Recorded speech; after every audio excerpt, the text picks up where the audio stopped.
लोग श्रीमद् भागवतम से प्रथम स्कंद से 9वें अध्याय के 37 और 38 श्लोक देख रहे हैं। अभी आपके सामने 35-36 दिख रहा है, वैसे वो उसको मुझे कल से रिवाइज कराने के लिए 37-38 श्लोक को देखने का प्रयास करेंगे। देखते हैं हो पाते हैं कि नहीं, मुझे लगता है कि हो जाना चाहिए। कल आपने सुना था, कल नहीं सुना था, परसों सुना था, कल तो क्लास नहीं हुई थी। व्यवहित प्रतनाम मुखम निरीक्षा स्वजनवधाद विमुखस्य दोष बुद्ध्या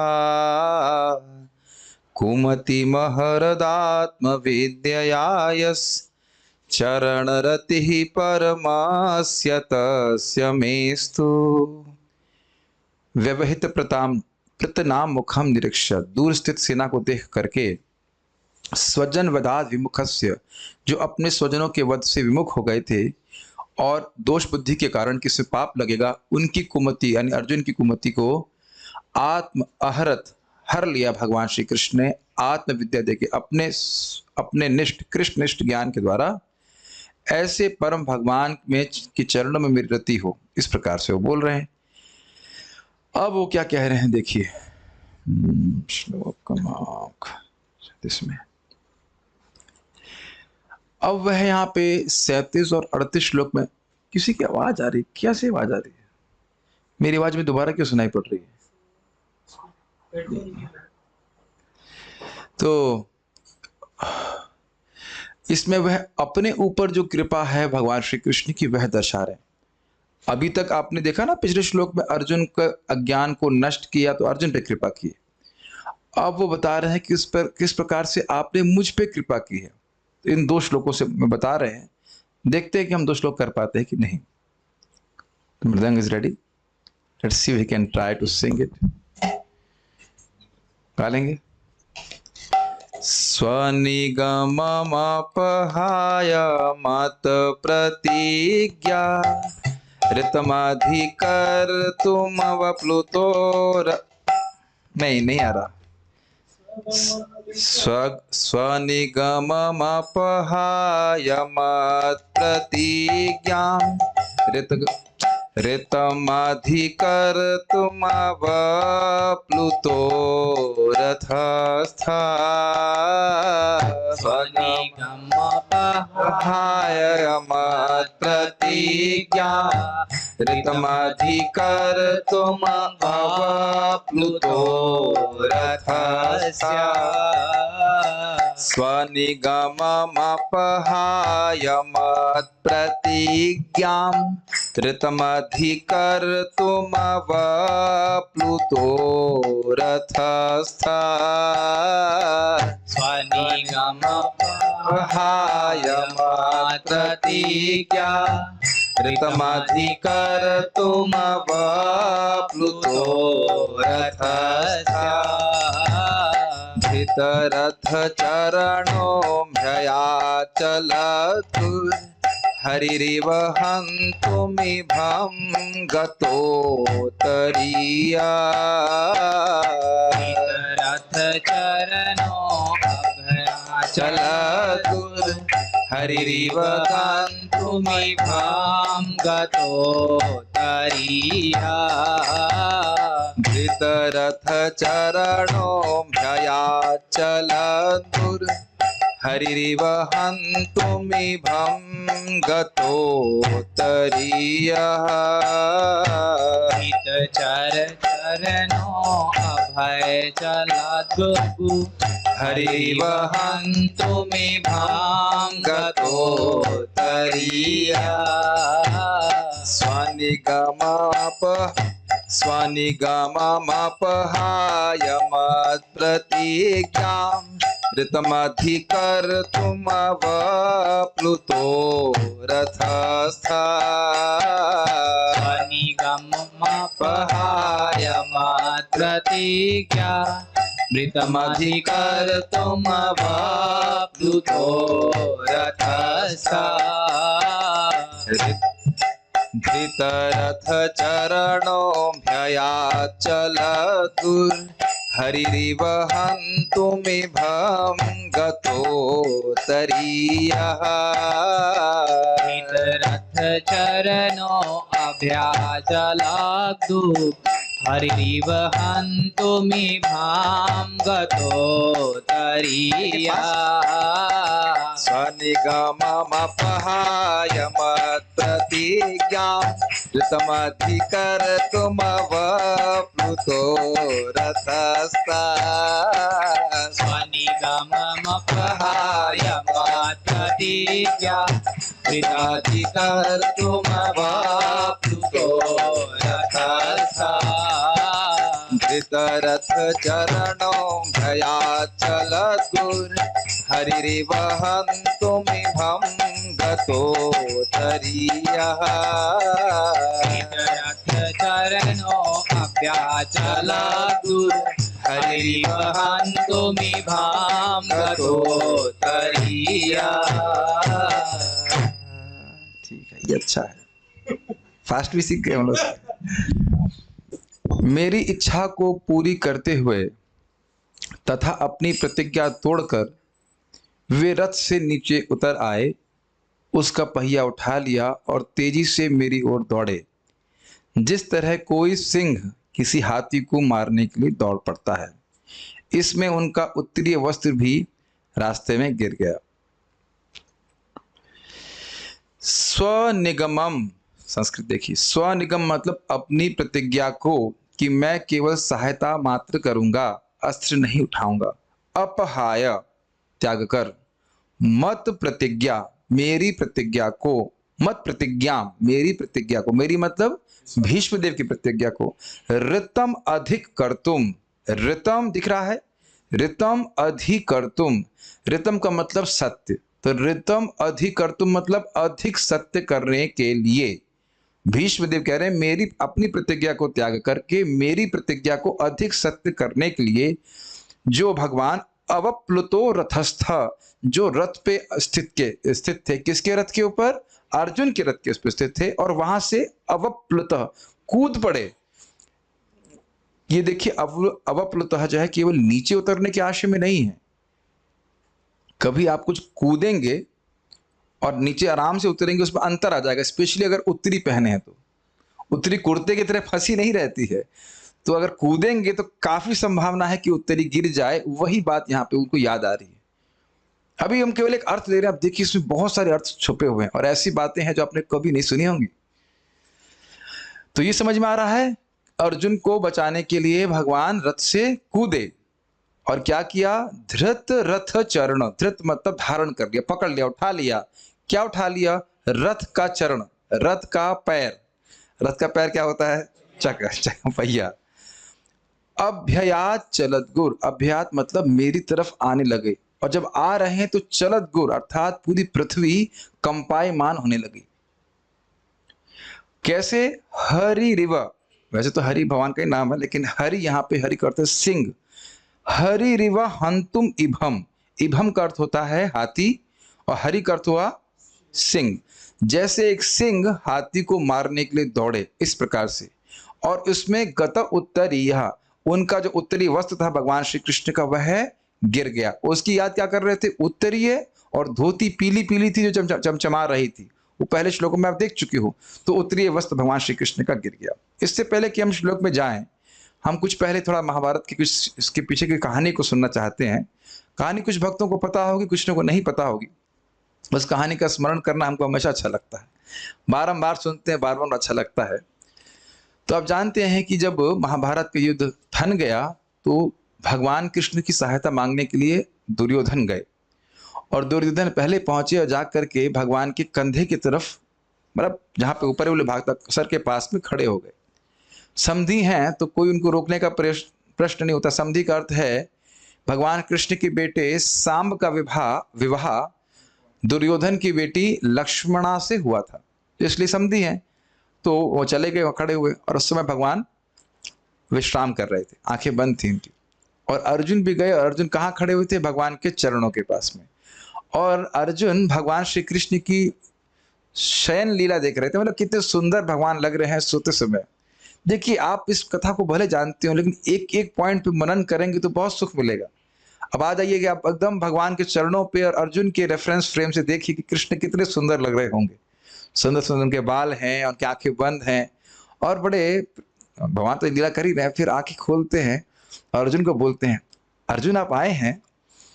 तो दुर्योधन कहते हैं, द्वारकाधीश मैं भी आया हूं। अच्छा आप भी आए हैं। स्वाभाविक सी बात है कि भगवान दाएं दाएं तरफ भी देखिए जब उनकी आवाज सुने।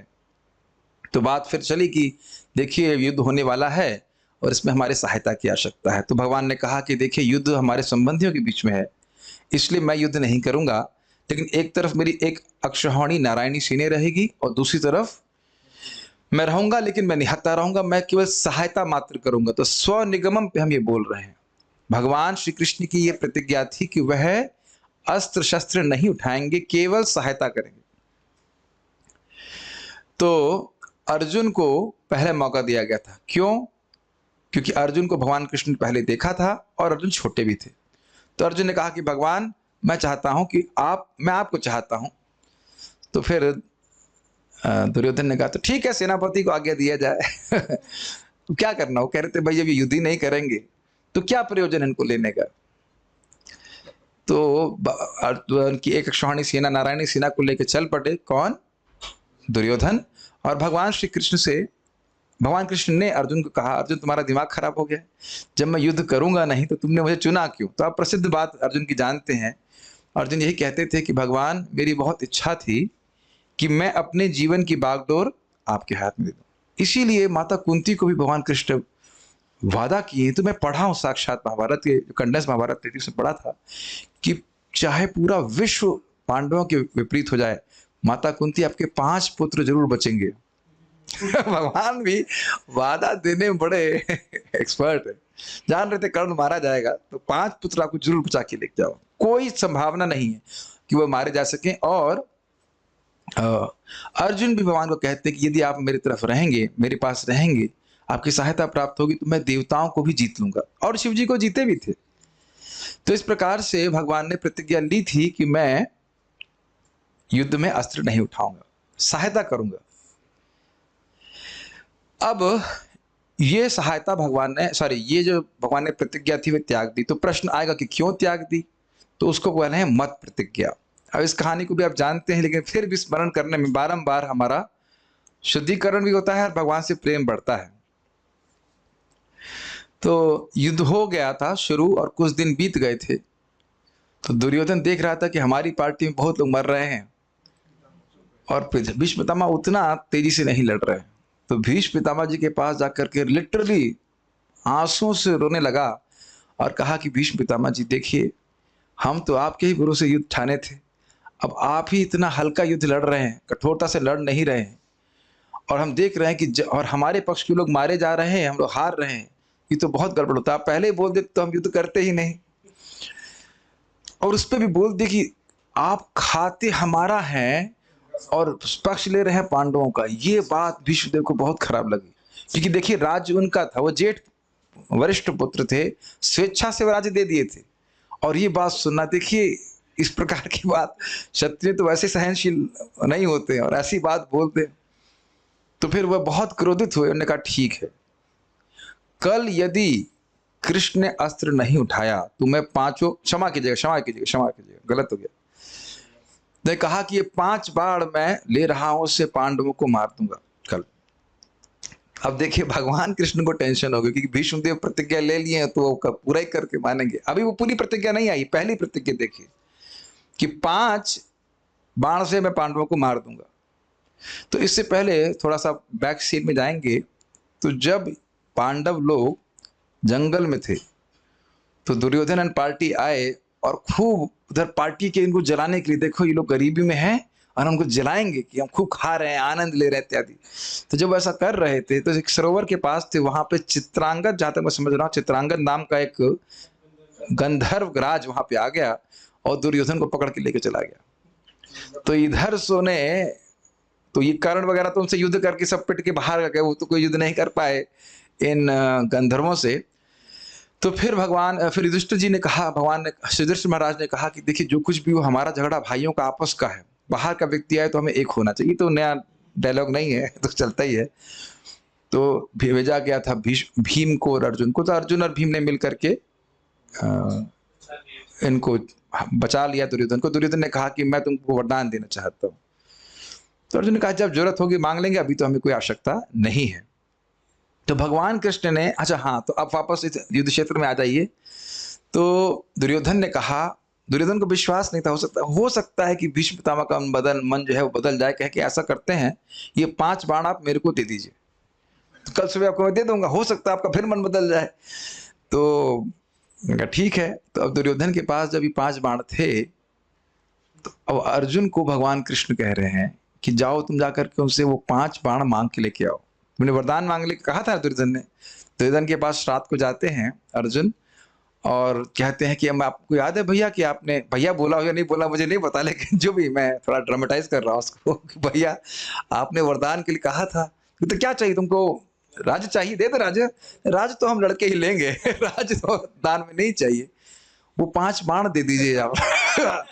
दुर्योधन को बहुत क्रोध आया, लेकिन उसने वचन लिया हुआ था तो दे दिया उसने। और अब भीष्म देव को जब मालूम चला तब उनको बहुत क्रोध आया, कहते अच्छा, ठीक है, कल अगर भगवान ने मेरा व्रत तोड़ दिया, तो क्या कल भगवान ने अगर अपना अस्त्र नहीं उठाया, शस्त्र नहीं उठाया कोई, तो हम अर्जुन को मार देंगे। ये है इनकी मत प्रतिज्ञा थी, ये विष्णुदेव की प्रतिज्ञा थी। तो जब दुर्योधन ने सुना तो ये बड़ा खुश हुआ, कहा कि देखो, अगर भगवान कृष्ण ने अस्त्र नहीं उठाया तो अर्जुन मारा जाएगा, और अगर नहीं और उठा लिया तो कम से कम अर्जुन, कृष्ण की बदनामी होगी, ये बहुत अच्छी बात है। तो ये कल था वो इस प्रकार का कि कृष्ण की बदनामी होगी, कृष्ण को बदछोड़ कहा जाएगा, बदछोड़ मतलब अपनी बात से जो टल जाए, तो ये बहुत अच्छी बात होगी।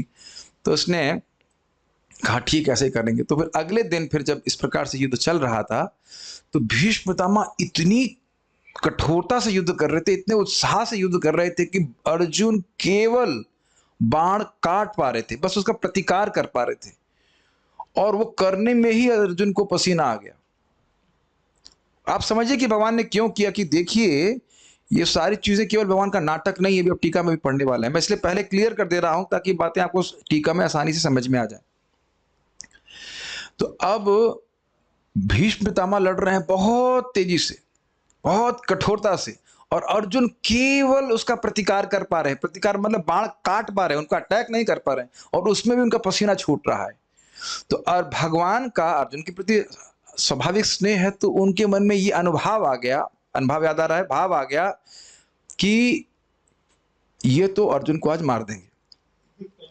आज अगर मैंने शस्त्र नहीं उठाया तो पक्का ये अर्जुन को आज मार देंगे। ये ध्यान दीजिएगा कि भगवान इसी आवेश में है। भगवान इस समय बिल्कुल एक माँ से होता है ना, माँ का वात्सल्य होता है, मेरे बच्चे को मार देंगे, इस प्रकार से भावना है।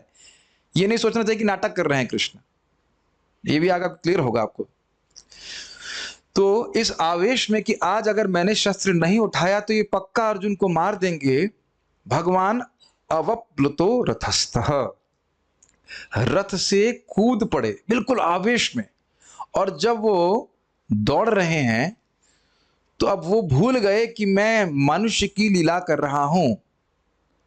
भगवान के अंदर सारे ही जीव जंतु हैं, कि सारा जगत भगवान में है, इसीलिए यहां पे शब्द आया है चलदगु।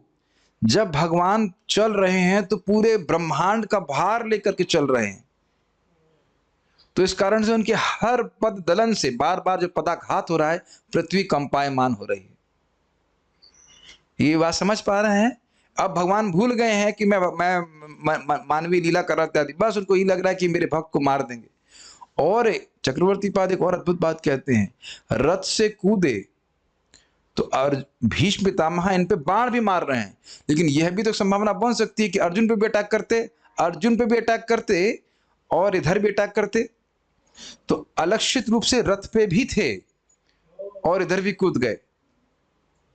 भी आप टीका में पढ़ने वाले हैं, लेकिन मैं पहले बोल दे रहा हूं, लोगों को नहीं दिख रहा था, इतनी तेजी से कूदे कि बाकी लोग लक्षित नहीं कर पाए, बहुत तेजी से कूदे, और उसमें उनका उत्तरीय गिर गया, और एकदम आवेश में है, बिल्कुल भगवत आवेश में ही है कि मैं भगवान हूं और मेरे भक्त पे मार देंगे, मैं अगर शस्त्र नहीं उठाऊंगा तो मार देंगे, ऐसे करके दौड़ रहे हैं। बड़ा अद्भुत है, कभी नहीं सुनी बात, मैं भी चकित था जब मैं इस टीका को पढ़ रहा था। ठीक है, तो मत प्रतिज्ञा वाली बात समझ में आई?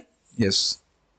और उसके बाद आप जानते हैं धरतर चरणों, हाँ, एक और इंटरेस्टिंग बात थी इसमें कि भगवान इतने आवेश में हैं। अब आप कह सकते हो कि अगर अस्त्र ही उठाना आता तो अपने अपने सुदर्शन चक्र को बुला लेते, लेकिन इतना सोचने का भी समय भगवान को नहीं था। आप सब फिर वापस उस युद्ध में जाइए, ताबड़तोड़, अगर कहा जाए ताबड़तोड़ नहीं कह सकते, मतलब हाँ ताबड़तोड़ ही कहेंगे, ताबड़तोड़ बाण गिर संधान कर रहे, धाए धाए धाए धाए, धाए धाए नहीं बोल सकते, क्या शब्द इस्तेमाल करें, मतलब बहुत तीव्रता से बाण चल रहे हैं।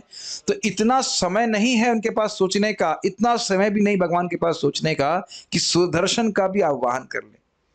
इट्स क्वाइट इंस्टेंटेनियस, ये चक्रवर्ती बात बोल रहा है इसमें। ऐसा नहीं कि वो सोच के प्लानिंग करके कर रहे हैं, वो तुरंत कूद गए। और जो रथ का पहिया रखा होगा, वो रथ का पहिया अर्जुन का नहीं था, कहीं पड़ा होगा साइड में, उसी को उठा लिए और उसको उठा करके अर्जुन भीष्म को मारने के लिए दौड़ पड़े। बाकी तो शब्द का अर्थ बड़ा स्पष्ट है। अन्वय, स्वनिगमम, अपनी प्रतिज्ञा कि मैं केवल सहायता मात्र करूंगा, अपहाय, त्याग कर, मत प्रतिज्ञाम, मेरी प्रतिज्ञा कि मैं श्री कृष्ण को शस्त्र ग्रहण कराऊंगा ही उसको, अधिकम ऋतम, अधिक सत्य, कर तुम, करने के लिए। ऋतम शब्द आपने पहले भी सुना था जब हम सत्यात्मकम श्लोक की व्याख्या कर रहे। ऋतम का मतलब होता है सत्य। रथस्थ अवप्लुतः, जो रथ से, रथ पे स्थित थे वहां से सहसा नीचे कूद कर, ऐसा नहीं था कि बस धीरे धीरे उतर रहे हो, और रथ भी काफी ऊंचा हुआ करता होगा, अभी की धारणा मत कीजिएगा, काफी ऊंचे से कूदे वो। तो उसके बाद धृत रथ चरणा, और रथ के पहिए को ग्रहण करके, जो आसपास कहीं भी रथ का पहिया पड़ा था तुरंत उठा लिया। चलत गुह, पृथ्वी को पद दलित करके कंपायमान करते हुए, भगवान पूरे जगत का, ब्रह्मांड का भार लेकर के चल रहे हैं। तो आप समझ सकते हो कि पृथ्वी भी इसको सहन नहीं कर पा रही है। ये बात याद रखिएगा क्योंकि ये आगे के श्लोकों में क्लियर होगा। भगवान एक ही समय में मनुष्य के रूप में भी प्रकट हो, अपनी लीला को कर रहे हैं, और एक ही समय में महाऐश्वर्य भी प्रकट कर रहे हैं। यह भी प्रस्तुत कर रहे हैं कि वो सारथी हैं, कर रहे हैं कि नहीं, और यह भी प्रस्तुत कर रहे हैं कि वो भगवान हैं। एक ही समय में ऐश्वर्य और अनैश्वर्य प्रस्तुत कर रहे हैं। नहीं समझ में आया वही बात। एक ही समय में लग रहा है कि सामान्य सारथी हैं, और एक ही समय में भगवत आवेश में, मतलब आवेश नहीं, भगवत्ता को भी प्रकट कर रहे हैं। चल रहे हैं तो पूरी पृथ्वी दलित हो रही। जरा उसी युद्ध में चले जाइए जब भगवान अब धम धम करके दौड़ रहे हैं और अब पूरी पृथ्वी कंपायमान हो रही है। इट वाज अ बिग, मतलब कह सकते हैं उस दिन जब ये बात हुई उसके बाद कोई युद्ध नहीं, उसके बाद युद्ध नहीं हुआ। जब भीष्म की तरफ दौड़ रहे हैं अर्जुन, सॉरी क्षमा कीजिएगा, भगवान कृष्ण, उसी समय बस युद्ध समाप्त हो गया। एक बार भीष्म को मार दिया, कृष्ण ने अस्त्र उठा लिया, कौन युद्ध करने जाएगा। देखिए ये युद्ध हो ही इसीलिए रहा था कि भगवान ने कहा था कि मैं शस्त्र नहीं उठाऊंगा। भगवान तो क्या कहते हैं, इनविंसिबल है, कोई उनको हरा ही नहीं पाया है, अजित उनका नाम है। तो एक बार वो युद्ध करना शुरू करते, चक्र चलाते, सब लोग सारी कहानी खत्म, कौन युद्ध करेगा। तो इसीलिए युद्ध हो रहा था कि कृष्ण सहायता नहीं कर रहे हैं, एटलीस्ट शस्त्र और अस्त्र उठा करके, समझ रहे हैं। लेकिन विचार करनी बात है, थोड़ा सा मनन कीजिए। जब भगवान चल रहे हैं तो लिखा है तो गलत तो नहीं ना, चलत गु, कौन अनुभव कर रहा है, कौन बोल रहा है ये बताइए। भीष्म देव, यानी भीष्म देव भी अनुभव करें, धम धम, जैसे अर्थक्वेक की तरह धम धम धम, इस प्रकार का अनुभव हो रहा है। और भगवान क्या है, अनुभाव को भी देख रहे हैं, अपने भक्त अर्जुन के प्रति प्रेम को भी देख रहे हैं, और साथ साथ भगवान की भगवत्ता को भी देख रहे हैं। और हम ये भी देख रहे हैं कि नींद आ रही है कृष्ण को। अरे यहाँ अर्थक्वेक आ रहा है और आपको नींद आ रही है। कृष्ण को ही सो गए, कृष्ण सो गए, लिटिल कृष्णा। कोई बातें, थके हुए हैं, पीछे आप कुर्सी के पीछे जाकर छुप के सोइए तो मुझे इतना बुरा नहीं लगेगा, ठीक है कि नहीं?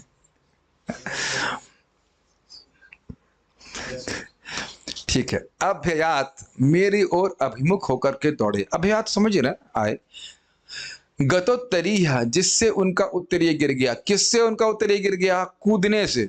और तेजी से दौड़ रहे हैं तो उत्तरीय भगवान गिर गया। गिर गया का आशय यह है कि भगवान इतने आवेश में हैं कि उन्हें उसका अनुसंधान ही नहीं रहा कि मेरा उत्तरीय गिर गया है। गतोत्तरीय कहने का आशय समझ रहे हैं, महत्व समझ रहे हैं कि उनको यही ध्यान ही नहीं रहा कि मेरा उत्तरीय गिर गया है। जो मैं सुना हूं महाराज, जिससे कि ऐसा कभी नहीं हुआ कि भगवान का उत्तरीय गिर गया हो, कभी नहीं हुआ। जो केवल इस घटना में अपने भक्त को बचाने के आवेश में भगवान बिल्कुल भूल गए कि मेरा अपने कपड़े का भी अनुसंधान नहीं। और आगे भी आएगा कि बाण मार रहे हैं उसका भी अनुसंधान नहीं, उधर नहीं देख रहे कि बाण लगते जा रहा है, बस अपने भक्त को बचाना है, अपने भक्त को बचाना है, इस प्रकार से।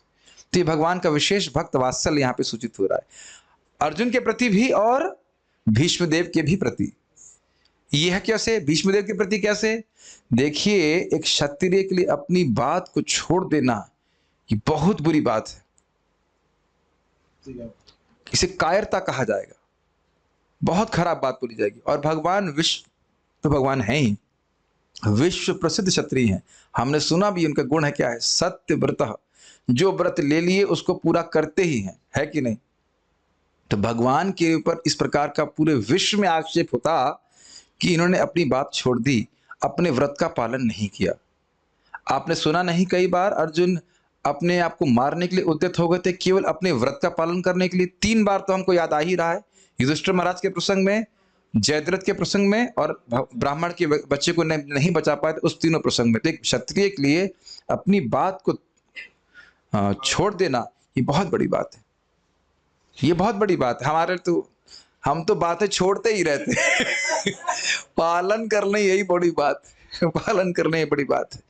तो इसलिए भगवान कृष्ण का ये बहुत बड़ा एक तरह से उनकी क्या कहेंगे उसको, उनकी अपकीर्ति होती कि उन्होंने अपनी बात छोड़ दी। लेकिन इससे भगवान भक्त वत्सल के रूप में प्रसिद्ध हैं, तो वही उनकी कीर्ति बढ़ाने वाला है। तो भगवान कुछ भी करें, अपनी बात भी अगर छोड़ देते हैं तो भी वह उनकी कीर्ति बढ़ती ही है, कम नहीं होती। तो अब देख रहे हैं कि अर्जुन के प्रति भक्त वात्सल्य तो है ही, उसको बचाने के लिए दौड़े, और भीष्म की प्रतिज्ञा अधिक सत्य हो जाए इसलिए उसको बचाने के लिए सोचे, प्रयास कर रहे हैं। इभम हंतुम हरि इव, हाथी को, इभम मतलब हाथी, इभम शब्द आपने वहां भी सुना था जब नारद जी जा रहे होते हैं, इभम द्रुमा करके था कि पेड़ों की शाखाओं को हाथियों के द्वारा तोड़ा गया था। तो इभम शब्द वहां भी सुन चुके हैं। इभम मतलब हाथी को हंतुम अर्थात मारने के लिए, हरि इव जैसे सिंह दौड़ता है। तो मेरे ख्याल से धारणा हो गई, श्लोक की धारणा हो जा रही। श्रीधर स्वामी, भीष्म जी ने कहा कि श्री भगवान ने अर्जुन को विजयी बनाया और मेरे ऊपर तो उन्होंने बहुत बड़ी कृपा करी। इस बात को 2 श्लोकों के द्वारा वह कहते हैं, दैट मीन्स 37 और 38। भगवान की प्रतिज्ञा थी कि बिना शस्त्र धारण किए ही मैं सहायता करूंगा, उन्होंने अपनी इस प्रतिज्ञा को तोड़ दिया।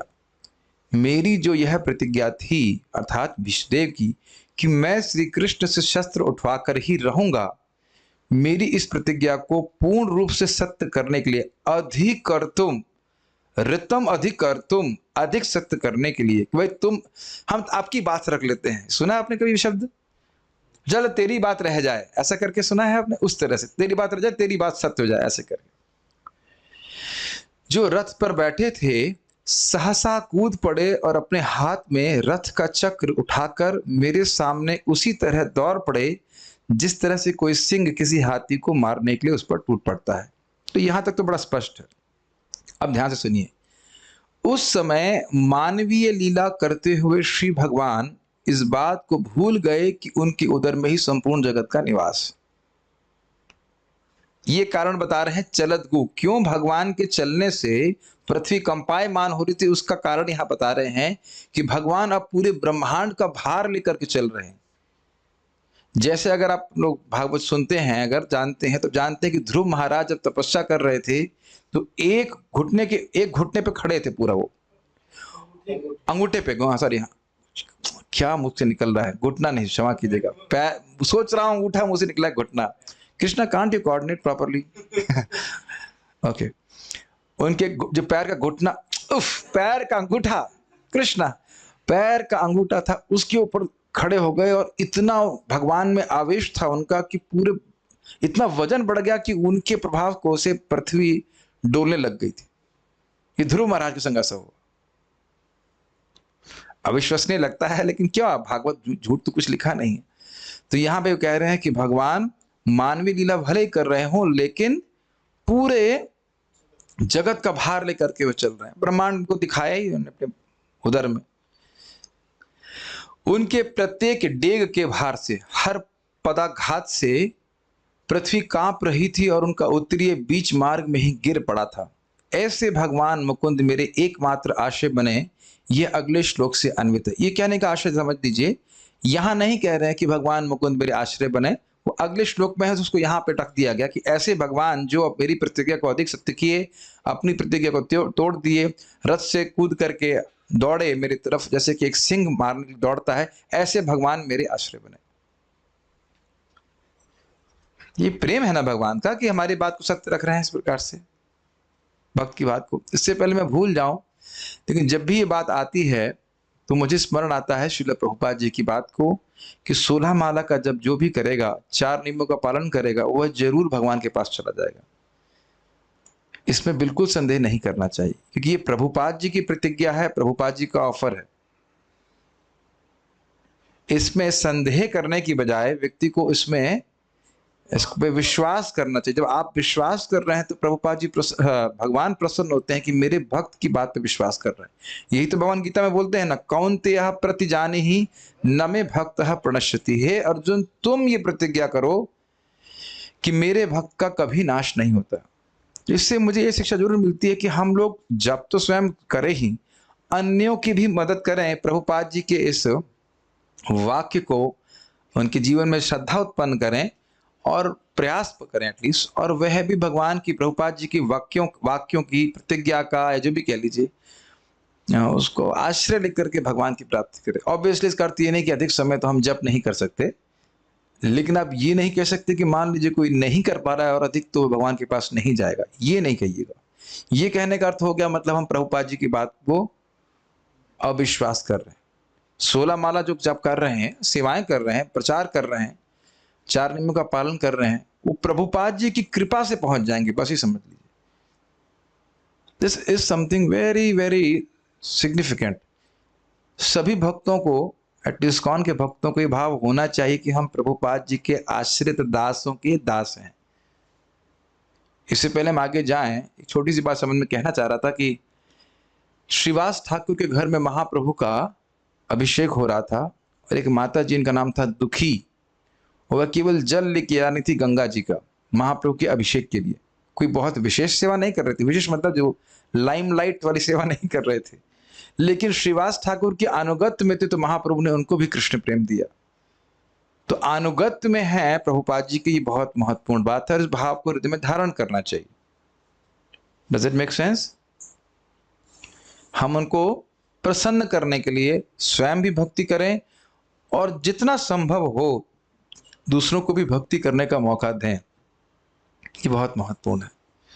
मतलब मुझे बोलना भी था ये बात, इसलिए बोल दें, फिर आगे हम टीका में पढ़ेंगे। मतलब प्रभुपाद जी ने जो कहा है उनकी बात को, और प्रभुपाद जी के अलावा तो आप देखिए हम कई बार सुनते हैं ब्रह्मा जी की बात सत्य करने के लिए, क्या था वो श्लोक, भागवत का 7वां स्कंद का है,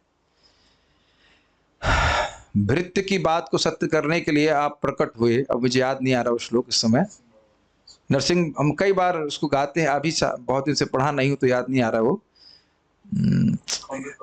खंबे से प्रकट, न मृगम न मानुष्यम ऐसे करके एक श्लोक है, वो भूल रहा हूं अभी। बहुत अच्छा श्लोक था कि भृत्य की बात को सत्य करने के लिए वो ऐसा करते हैं, भृत्य शब्द उसमें आता है। तो ये बहुत बड़ा आश्वासन हम सभी के लिए है कि प्रभुपाद जी ने इस बात को बोला है। सत्यम विधातुम निज भृत्य भाषितम करके श्लोक है, बहुत सुंदर श्लोक है। तो अपने भृत्य ब्रह्मा जी की बात को सुनने को सत्य करने के लिए, अपने भृत्य प्रहलाद महाराज की बात को सत्य करने के लिए, और अपने भृत्य हिरण्यकशिपु की बात को सत्य करने के लिए। यहां है क्या विष्णु? हाँ है वो भी तो भृत्य है। तो इस प्रकार से बहुत सुंदर है श्लोक, दिखाइए। सत्यम, ये क्या कर दिया आपने?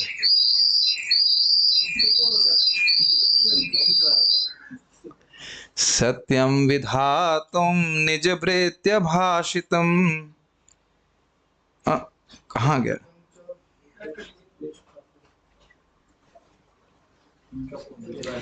सत्यम this is too much bad. सत्यम विधातुम निज भृत्य भाषितम व्याप्तिम च भूतेषु अखिलेषु चात्मनः अदृश्यतादद्भुतरूपमुद्वहन् स्तंभे सभायाम न मृगम न मानुषम। तो यहाँ पे ये सिद्धांत हम सीख रहे हैं कि भगवान अपने भक्तों की बात को अधिक सत्य करते हैं। तो यहाँ पे भी आप भीष्मदेव के प्रति उनकी इस कृपा को देख रहे हैं। सारार्थ दर्शनी, इसमें बड़ी रोचक बातें आपको सुनने को मिलेंगी, देखिएगा। भगवान कृष्ण अपनी अपेक्षा अपने भक्त के उत्कर्ष का वर्धन करते हैं, ऐसा मैंने श्रवण किया था और उसी को मैंने साक्षात दर्शन किया था। समझ में आया? देखिए, ये पूरा पास टाइम मतलब जो लीला चल रही है भीष्म स्तुति की, वो क्यों चल रही है? क्योंकि भगवान ये दिखाना चाहते हैं कि भीष्मदेव धर्म के बारे में उनसे अधिक जानते हैं। धर्मम तो साक्षात भगवत प्रणीतम है, धर्म वही है जो भगवान ने दिया है, लेकिन फिर भी भगवान कह रहे हैं कि नहीं, धर्म के बारे में भीष्मदेव मुझसे अधिक जानते हैं। तो आप देख ही रहे हैं। और भीष्मदेव कह रहे हैं कि मैंने सुना था कि भक्त को उत्कर्ष को भगवान अधिक दिखाते हैं। जैसे कि अभी देखिए दामोदर लीला शुरू होने वाली है, तो माता यशोदा बांधी दी। ये ध्यान रखिएगा कि जब भी कंपटीशन होगा भगवान और भक्त का, तो जीतेगा कौन? भक्त। मैच फिक्स्ड है। Match fixing. भक्त को बस लगे रहना है, क्योंकि जब तक लगा रहेगा, प्रयास करता रहेगा तो कृष्ण के हृदय में जो सबसे उनकी सर्वोत्कृष्ट शक्ति है, कृपा शक्ति, वो उदित हो जाती। तो फिर भगवान को हारना ही पड़ता है। बस भक्त को लगातार निरंतर प्रयास में लगे रहना चाहिए। तो ये बहुत सुंदर बात है। और आगे भी भगवान कहेंगे कि निमित्त मात्रम भवसज सब्यसाची, हे अर्जुन, मैं इनको पहले ही मार चुका हूं, तुम केवल निमित्त मारो बनो और यशो लभस्व, यश तुम प्राप्त करो। तो भगवान का स्वभाव ही है। रामानंद राय जी को भी यश दे रहे हैं कि उनसे प्रश्न कर रहे हैं, ऐसा लग रहा है उन्हें पता नहीं है, और फिर रामानंद राय जी से उत्तर दिलवा रहे हैं। और रामानंद राय जी कह रहे हैं कि मुझे तो इन सब प्रश्नों का उत्तर पता भी नहीं है, पता नहीं कैसे मैं उत्तर दे रहा हूं। और ऐसे ही रामानंद राय जी प्रद्युम्न मिश्र जाते हैं महाप्रभु से कृष्ण कथा श्रवण करने के लिए, तो कहते हैं ना, मुझे तो कृष्ण कथा पता नहीं है, आप रामानंद राय जैसे जाके सुनिए। तो बारंबार भगवान इस प्रकार से कर रहे हैं कि अपने भक्तों को यश देना चाहते हैं। देखिए, दोनों तरफ से बात यही है। भगवान के भक्त भगवान को यश देना चाहते हैं। प्रभुपाद जी ने ऐसा किया कि नहीं किया? और प्रभुपाद जी का यश पूरे विश्व में फैल रहा है कि नहीं, बताइए? हर समय कुछ लोग बोलते 24 घंटे प्रभुपाद जी गुरु पूजा कहीं ना कहीं चल रही है। तो ये भगवान का स्वभाव ही है कि अपने भक्तों को भी यश देते हैं, और भक्तों का स्वभाव है कि भगवान को यश देते हैं। तो ये कह रहे हैं कि जिस प्रकार मैंने सुना था ये बात, लेकिन यह तो मैंने अपने संग साक्षात देखा। ठीक है ना भाई? ये लीला को भगवान ऐसे भी तो कर सकते थे कि अर्जुन को इतना सामर्थ्य दे देते कि भीष्म पितामह कुछ नहीं कर पाते। आप इस लीला को इस प्रकार से देख रहे हो, हम थोड़ा सा स्क्रिप्ट चेंज कर दें। भगवान ने कहा, अच्छा तुम प्रतिज्ञा कर रहे हो, ठीक है। इतना पावर दे देते अर्जुन को कि युद्ध ही नहीं कर पाते भीष्म पितामह। लेकिन भगवान ऐसा नहीं किए, है कि नहीं? तो फिर इससे भीष्म पितामह की प्रतिज्ञा अधिक सत्य। देखो, कृष्ण की प्रतिज्ञा तोड़वा दी इसने। ये था भीष्म, ये था man, he was the man, ऐसा करके बोल सकते। यह 2 श्लोकों में बताया गया है। तो ये 2 श्लोक मतलब इसमें और नेक्स्ट वाले में। स्वनिगमम अर्थात कृष्ण ने एक प्रतिज्ञा ली थी कि वे शस्त्र नहीं उठाएंगे, केवल अर्जुन की सहायता मात्र करेंगे। तो अपनी इस प्रतिज्ञा को त्याग कर श्री कृष्ण को मैं अस्त्र ग्रहण कराऊंगा। इस रूप मेरी यानी भीष्म की प्रतिज्ञा जिस प्रकार सत्य हो, उस रूप अधिक अर्थात अधिक सत्य करने के लिए जो अर्जुन के रथ पर अवस्थित होते हुए सहसा रथ से इतनी द्रुत गति से अवतीर्ण हुए कि उनके रथ से विश्लेष को कोई लक्षित नहीं कर पाया। विश्लेष का अर्थ होता है सेपरेशन। कब भगवान अर्जुन को बचाने के लिए इतने व्यग्र थे कि कब वो रथ से नीचे कूदे लोग देख ही नहीं पाए, यानी कि बड़ी स्पीड से कूदे, बहुत तेजी से। ये समझ में आया? अवप्लता का अर्थ है एकदम तेजी से वह रथ से कूदे। दूसरा, अथवा यद्यपि कृष्ण रथ से अवतीर्ण हुए परंतु अलक्षित रूप से रथ की रक्षा के लिए रथ पर भी रहे। ये मैं नहीं समझ रहा हूं कि आपने कभी सुना होगा, मैं सुन करके चकित हो गया। तो मेरा इस पे विचार यही है कि भाई वहां ने ऐसा क्यों किया होगा। देखिए, कूद तो गए इधर, लेकिन यह भी संभावना थी कि अर्जुन जो रथ पे स्थित हैं उन पे भीष्मदेव बाण मार के उनको समाप्त करते जब तक कि भगवान भीष्मदेव को समाप्त करते, ये भी संभावना थी। तो इधर रह करके भगवान रक्षा भी कर रहे हैं और कूद भी गए और इधर भीष्म पितामह को मारने के लिए तो नहीं, लेकिन एक ऐसा भाव भंगिमा प्रस्तुत कर रहे हैं कि आज हम भीष्मदेव को मार के समाप्त कर देंगे। डराना तो नहीं कह सकते, भीष्मदेव डरने वाले थोड़ा है, लेकिन इस प्रकार से वो। अब जरा ध्यान दीजिए रितम का। देखिए अभी तक आपने अर्थ क्या सुना था कि मेरी प्रतिज्ञा को अधिक सत्य करने के लिए, ठीक है, वो तो अर्थ है ही। अब रितम का अर्थ दूसरा भी ले रहे हैं यहाँ पे। अब तो आप समझ ही गए होंगे कि रितम का अलग अलग अर्थ हो सकता है, तो रितम का दूसरा अर्थ क्या ले रहे हैं। देखिए रितम अर्थात यह लीला स्वाभाविक ही थी, न कि मेरे अनुरोध के कारण यह भाव है, न कि मेरे अनुरोध के कारण यह भाव है। अर्थात भगवान केवल मात्र नाटक नहीं कर रहे थे, अपितु वास्तव में अर्जुन की रक्षा करने के लिए उद्यत थे। ये समझ में आया? ऐसा नहीं है। देखिए जैसे आपने सुना था ना, गोप्या ददी कृतागसी दाम तावत, तो जब माता यशोदा ने रस्सी उठाई तो कृष्ण वाकई भयभीत हो गए थे। यद्यपि स्मूर्तिमान भय भगवान कृष्ण से भयभीत होता है, बंद नहीं कर सकते इसको। हाँ, मेरी आइसक्रीम जम जाएंगे, वीडियो फ्रीज हो जाएगा यहाँ। मैं भी फ्रीज हो जाऊँ। ऐसा कोई नहीं कि सबको पनिशमेंट देना है, एक बहुत है अगर गर्मी लगे तो। वैसे ठंडा है वैसे भी। कहाँ बात चली गई? हाँ, तो जैसे माता यशोदा कि केवल रस्सी उठाने को देखने मात्र से कृष्ण वाकई भयभीत हो गए थे, ऐसा नहीं है कि वो नाटक कर रहे थे। उसी प्रकार से यहाँ पे भी लीला शक्ति के प्रभाव में भगवान वाकई सोच रहे हैं, क्या ये आप उसमें थोड़ा सा प्रवेश कर पा रहे हैं? वाकई सोच रहे कि यदि आज मैंने शस्त्र नहीं उठाए तो ये पक्का अर्जुन को मार देंगे, ये चीज। तो इसलिए वो एकदम इसी कारण से जो आपने श्रीधर स्वामी जी की भाव को सुना था कि अब वह मानवीय लीला छोड़ करके एकदम भगवत आवेश में है। आवेश का मतलब मैं पूरा ब्रह्मांड का भार लेकर के चल रहे हैं कि मारेंगे आज हम भीष्म पितामह को। और थोड़ा प्रवेश कीजिए कि इस प्रकार से जैसे कि मानो भीष्म पितामह पे क्रोधित भी बहुत है। अगले श्लोक में और क्लियर होगा कि तुम मेरे भक्त को मारना चाहते हो, आज तो तुमको मार के रहूंगा। क्या ऐसा अनुभव आपने नहीं किया है कि मान लो कि भाई को मार दे तो मैं उसको कस के मारूंगा, ऐसे करके मानो ऐसा लग रहा है कि भीष्म पितामह उनके द्रोही हैं,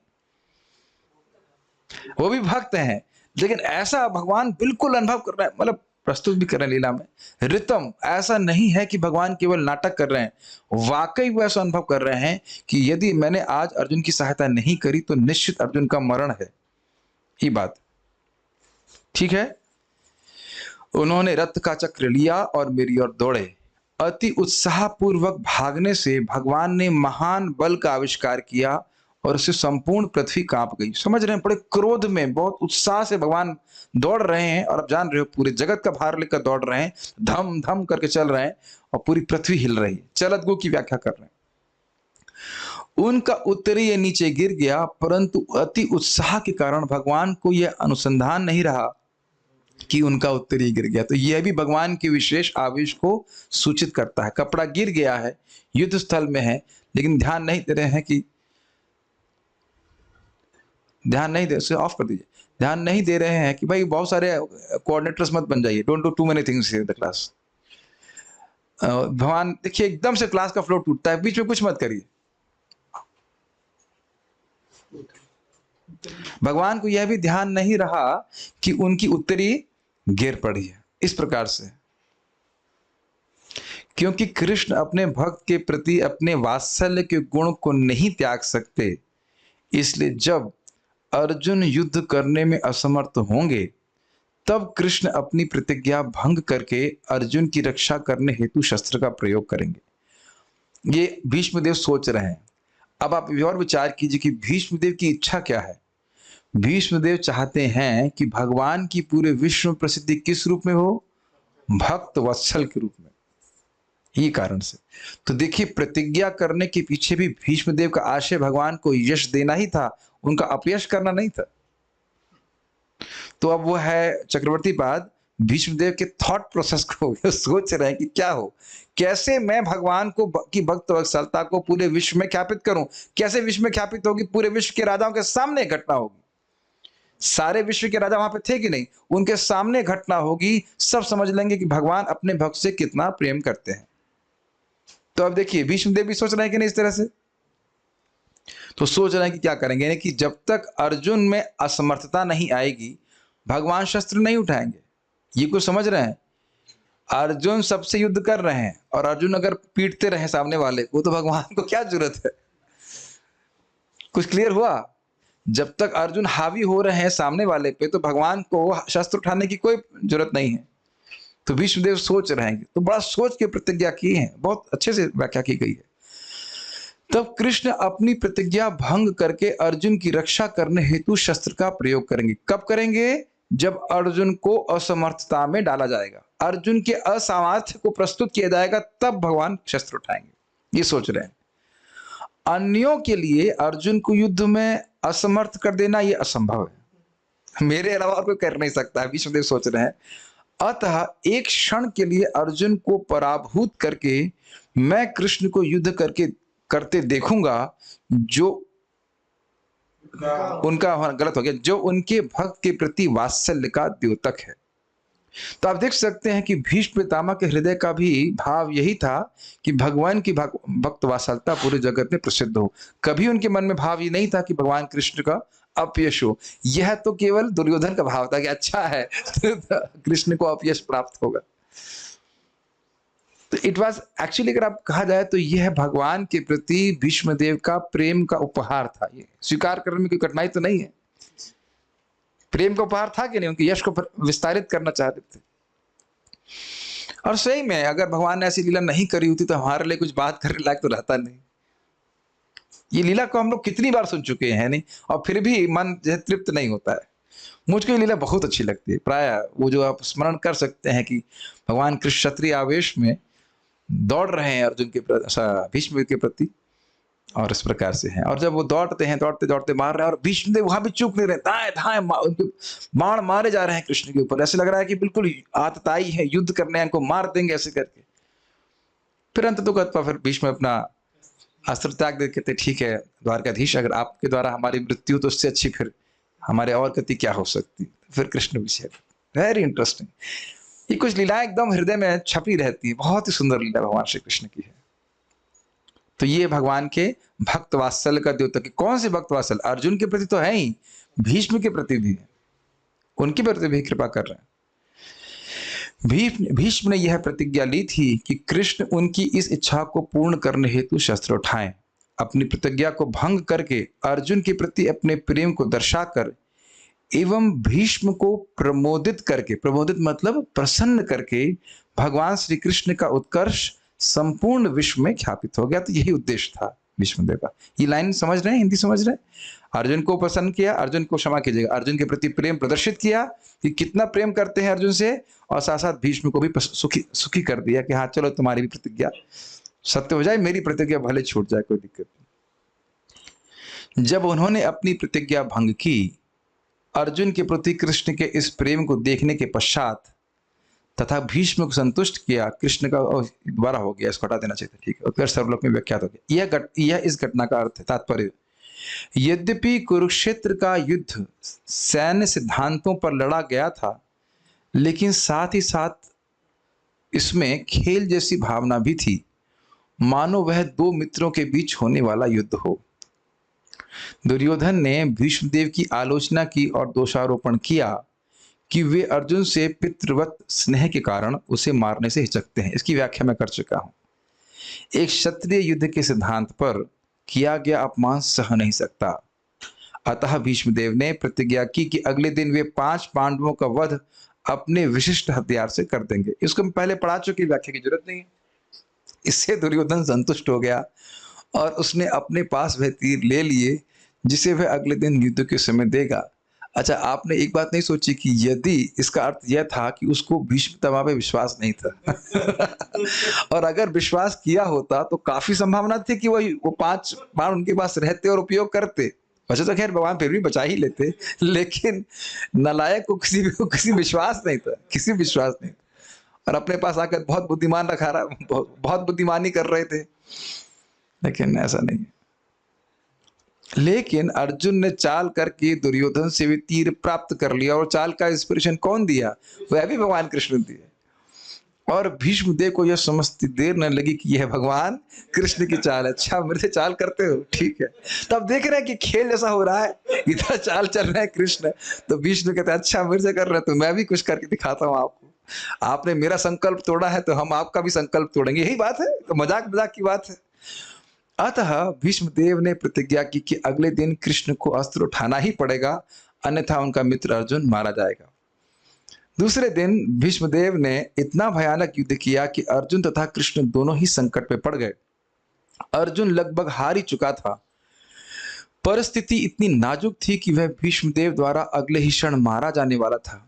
उस समय भगवान कृष्ण ने भक्त भीष्म की प्रतिज्ञा को रखकर उन्हें प्रसन्न करना चाहा, क्योंकि यह उनकी अपनी प्रतिज्ञा से अधिक महत्वपूर्ण था। स्पष्ट बातें हैं, व्याख्या पहले ही हो चुकी है। ऊपर से ऐसा लगता है कि उन्होंने अपनी प्रतिज्ञा तोड़ी। उन्होंने कुरुक्षेत्र युद्ध प्रारंभ होने से पूर्व प्रतिज्ञा की थी कि मैं कोई अस्त्र ग्रहण नहीं करूंगा और किसी भी पक्ष पर अपना बल नहीं आजमाऊंगा। लेकिन अर्जुन की रक्षा करने के लिए वे रथ से उतरे, रथ का पहिया उठाया और क्रुद्ध होकर भीष्मदेव पर तेजी से इसी तरह झपटे जैसे सिंह हाथी को मारने झपटता है। इससे रास्ते में उनका अंगवस्त्र गिर गया और क्रोधवश उन्हें इसका होश तक न रहा कि रास्ते में उनसे क्या गिर गया है। तब भीष्म ने तुरंत हथियार डाल दिए और स्वयं अपने प्रिय प्रभु श्री कृष्ण द्वारा मारे जाने के लिए खड़े हो गए। उस दिन का युद्ध उसी क्षण समाप्त हो गया और अर्जुन की प्राण रक्षा हो सकी। स्पष्ट है, तो कुछ व्याख्या नहीं जरूरत है। निसंदेह अर्जुन की मृत्यु की कोई संभावना नहीं थी, क्योंकि साक्षात भगवान रथारूढ़ थे। लेकिन चूंकि भीष्मदेव चाह रहे थे कि श्री कृष्ण अपने मित्र को बचाने के लिए हथियार उठाए, अतएव भगवान ने ऐसी स्थिति उत्पन्न कर दी कि अर्जुन की मृत्यु सन्निकट जान पड़ी। अच्छा, ये एक इंटरेस्टिंग बात है, हम सीख रहे हैं कि भगवान भी इस प्रकार से नियोजन किए कि अर्जुन उस दिन परेशान हो जाएं भीष्मदेव से युद्ध करने में। देखना होगा ये कि भीष्मदेव से उससे पहले भी मुठभेड़ कई बार अर्जुन की हो चुकी है। 10 दिन हुआ, लेकिन ऐसा नहीं है कि ये 10वां दिन नहीं है। 9वां दिन आप युद्ध में लड़ रहे थे, युद्ध का हिसाब लगा रहे थे, आपको पता है ये 9वां दिन था। अब हमको पता नहीं ये बात कि ये जो घटना है भीष्मदेव वाली 9 दिन है कि नहीं, हमको नहीं पता, क्योंकि 10वें दिन में भीष्म पितामह धराशायी हुए थे। अब अगले दिन ही धराशायी हो गए, हम नहीं जान रहे, देखना होगा, उसको हम नहीं जानते। इतना महाभारत नहीं पढ़ा हूं मैं, लेकिन अगर नटर वो कह रहे हैं तो वैसे कुछ भी कह सकते हैं। और इनका कॉन्फिडेंस मुझे अच्छा लगता है, लेकिन हो सकता है ना हम गलत भी नहीं कह रहे, कि हम नहीं जानते तो ये भी नहीं कह सकते गलत है। तो जो भी हो, लेकिन इस प्रकार से था। तो भगवान इस प्रकार की व्यवस्था करी कि अर्जुन उस दिन केवल बाण काट ही पा रहे थे।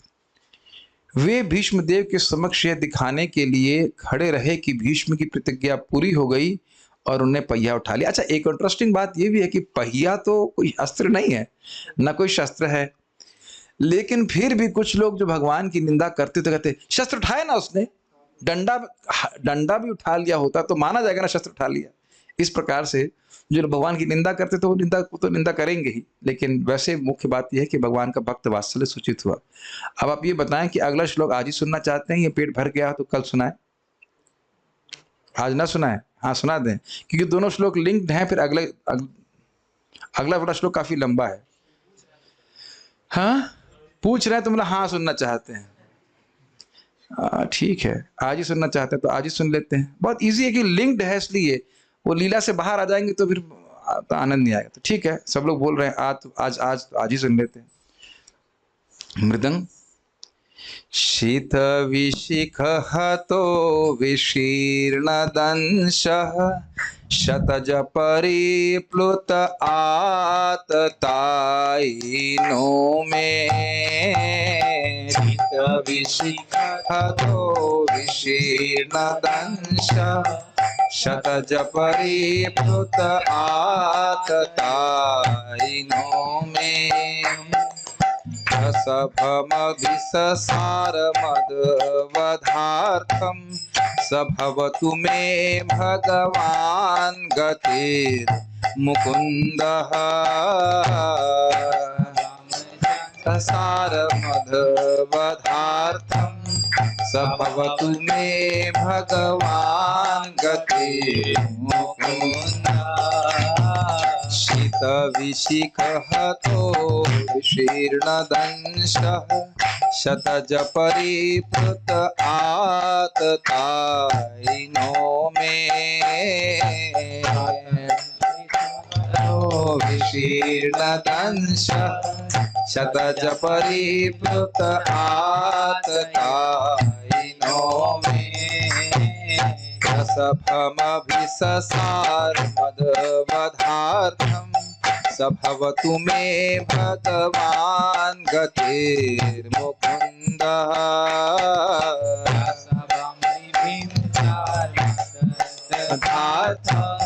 सभवतु मे भगवान मुकुन्दः शीतविशिखहतो विशीर्णदंशः शतज परिप्लुत आततायिनो मे शीतविशिखहतो विशीर्णदंशः शतज परिप्लुत आततायिनो मे रसभमभिससादवधार्थं सभवतु मे भगवान गतिर्मुकुन्दः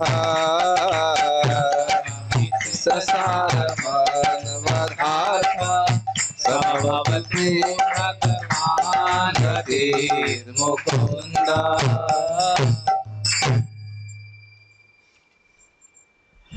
भगवान श्री कृष्ण जो मोक्ष के दाता हैं वे मेरे अंतिम गंतव्य हों। युद्ध क्षेत्र में उन्होंने मेरे ऊपर आक्रमण किया, मानो वे मेरे पैने बाणों से बने घावों के कारण क्रुद्ध हो गए हों। उनका कवच छितरा गया था और उनका शरीर खून से सन गया था। इस पे भी दो टीकाएं हैं, खून से सन पे। तो क्या कह रहे हैं? शित विशिख हतः, तो शित का अर्थ यहाँ पे देखिए, पहले अन्वय से देख सकते हैं। तो शित का मतलब है तीक्ष्ण और विशिख का मतलब होता है बाण। तो कह रहे हैं कि मेरे तीक्ष्ण बाणों से हत, शित विशिख हत, मेरे तीक्ष्ण बाणों से हत। क्या हत, क्या टूट, क्या हत हो गया? तो कहते हैं विशीर्ण दंश। विशीर्ण दंश का अर्थ लिखा है कवच जो टूट गया था, यानी कि मेरे तीक्ष्ण बाणों से भगवान श्री कृष्ण का कवच टूट गया था। भगवान कहाँ पे हैं अभी? रथ पे नहीं है, नीचे हैं। और ऐसा नहीं है कि जब रथ का पहिया लेके दौड़ रहे हैं तो बीच में कुछ नहीं कर रहे हैं, दे दनादन बाण मार रहे हैं। अगर ऐसा शब्द यूज किया जाए, मेरी अच्छी हिंदी नहीं, क्या बोलेंगे अब इसकी जगह? निरंतर। हाँ, ये शब्द ठीक है, निरंतर, बारंबार, एक के बाद एक वह बाण मार रहे हैं इनके ऊपर। तो इससे भगवान का जो कवच है वह विशीर्ण दंश, वो टूट गया है। शतज परिप्लुतः, शतज मतलब जो क्षति के द्वारा उत्पन्न हो। क्षति के द्वारा क्या उत्पन्न होता है? रक्त उत्पन्न होता है, क्रोध भी होता है, लेकिन यहाँ है क्षति का मतलब जो बाण लग रहे हैं उस कारण से क्षति हो रही है शरीर में, उसकी वजह से रक्त उत्पन्न हो रहा है। उससे परिप्लुतः, उनका जो वपु है भगवान कृष्ण का, वह पूरी तरह से आवृत हो गया है, ढक गया है। लेकिन भगवान को इसका भी अनुसंधान नहीं है कि मेरे शरीर में बाण लग रहे हैं, मेरा कवच टूट गया है, मेरा उत्तरी गिर गया है। पिछले श्लोक से ले लीजिए, इसका अनुसंधान नहीं है। क्या बात सोच रहे हैं कि मुझे किसी भी तरह अर्जुन को बचाना है। वो ये नहीं सोच रहे हैं कि मेरी क्या स्थिति है। क्लियर? इससे भगवान का भक्त वात्सल्य सूचित हो रहा है। क्लियर समझ रहे हैं? और अपने प्रति भीष्म क्या सोच रहे हैं कि मैं तो आतताई था, भगवान के वस्तुतः हाथ में कोई अस्त्र नहीं था, न कोई शस्त्र था, न धनुष, न कुछ भी, और फिर भी मैं उनके ऊपर बाण मार रहा था। Make sense? आतताई समझ रहे? जो शस्त्र लेकर प्रहार करे या अस्त्र लेकर प्रहार करे, तो आतताइनों में मुझ आतताई के प्रति प्रसभम अभिससार। प्रसभम मतलब, प्रसभम का अर्थ यहाँ पे क्या लिया गया है, क्षमा कीजिए, देख लेते हैं, क्रुद्ध मुद्रा में। अच्छा, प्रसभम, प्रसभम मतलब भगवान अब यहां प्रस्तुत कर रहे हैं कि भीष्म के प्रति वे बहुत अधिक क्रोधित हैं, और अभिससार का अर्थ है कि वह उसके प्रति दौड़ रहे हैं, बहुत क्रोधित होकर के दौड़ रहे हैं, ऐसा बाह्य रूप से लग रहा है। किस लिए? मद वधार्थम, मुझे मारने के लिए वह बड़े क्रोध से मेरी तरफ दौड़े। स भवतु में भगवान गतिर मुकुंदा, ऐसे भगवान मुकुंद जो मोक्ष प्रदान करने वाले हैं, अपने भक्तों को प्रेम प्रदान करने वाले, ये मेरी गति हो। अब ये बताइए, वाकई अगर भीष्मदेव का क्रोध होता, अगर वाकई आतताई होते, तो ये जो लास्ट लाइन है इसका कोई संगत बनती है कि वही भगवान मेरी गति हो? ये समझना चाहिए कि भीष्मदेव वीर रस में है का आस्वादन कर रहे हैं। इस प्रकार से भगवान के दास रस के भक्त हैं और वीर रस का आस्वादन करने वाले हैं, कर रहे हैं। ठीक है, अन्वय देखेंगे। मैं शित विशिक हतः, मेरे तीक्ष्ण बाणों के प्रहार से विशीर्ण दंशः, जिनका कवच टूट गया था, शतज परिप्लुतः, और वे रक्त से सराबोर हो गए थे, आततायिनः मदवधार्थम, उसके पश्चात मुझ आतताई का वध करने के लिए, यह शब्द यहाँ पे है नहीं, लेकिन यह सप्लाई किया गया है, जो भगवान प्रसभम अभिससार, क्रुद्ध मुद्रा में वेग से दौड़ पड़े, सह, वे ही भगवान मुकुंद में गति भवतु, वे ही भगवान मुकुंद मेरे एकमात्र आश्रय हो। श्लोक समझ में आ गया? टीका देखते हैं। श्रीधरी, भीष्म जी कहते हैं कि जब भगवान हाथ में चक्र धारण करके, चक्र मतलब रथ का चक्र, हाँ, मेरे समक्ष दौड़े, उस समय मैं मुस्कुरा रहा था कि देखो अपने भक्त अर्जुन से कितना प्रेम करते हैं, और यह भी देखो कि मेरी प्रतिज्ञा को सत्य करने के लिए भगवान ये सब लीला कर रहे हैं। हाँ, लेकिन मुस्कुरा नहीं सकते हैं। कह रहे बाढ़ चले, मुस्कुरा कैसे दिए? श्रीधर स्वामी से नहीं जानते हैं आप? मुस्कुरा भी रहे थे और बाढ़ भी चला रहे थे, क्या दिक्कत है?